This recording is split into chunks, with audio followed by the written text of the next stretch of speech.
প্রথমে যে খবরের দিকে নজর রাখবো, পঞ্চায়েত নির্বাচনে কুর্মী সমাজের সমর্থনে জয়লাভ করার পর বোর্ড গঠনের আগেই নির্দল প্রার্থী যোগদান করল শাসক দলে।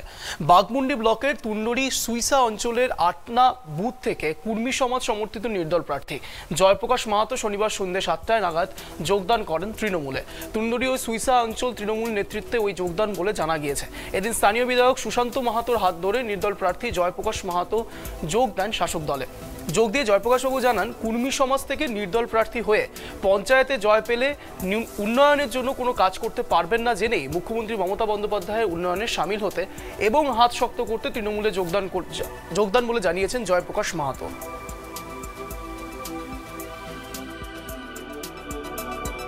তুন্তুড়ি সুইসা অঞ্চলে আমাদের ইতিমধ্যে আমরা সংখ্যাগরিষ্ঠতা লাভ করেছি এবং তৃণমূল কংগ্রেস প্রথমবার তুন্তুড়ি সুইসা অঞ্চলে একক সংখ্যাগরিষ্ঠ দল হিসাবে এবার আমাদের বোর্ড গঠন করতে চলেছে এবং সেই সঙ্গে এটা আমাদের কাছে একটা আনন্দের বিষয়।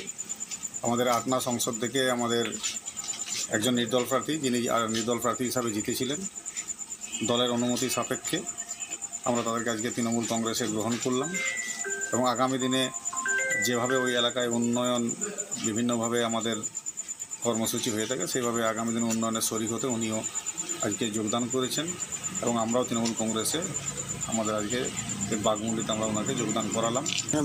মমতা ব্যানার্জির উন্নয়নের পরিপ্রেক্ষিতে আমি আজকে নির্দল প্রার্থী থেকে তৃণমূলে যোগ দিলাম। আপনার পরিচয়? জয়প্রকাশ মাহাতো। কোন সংসদ থেকে? আটনা। কোন অঞ্চল?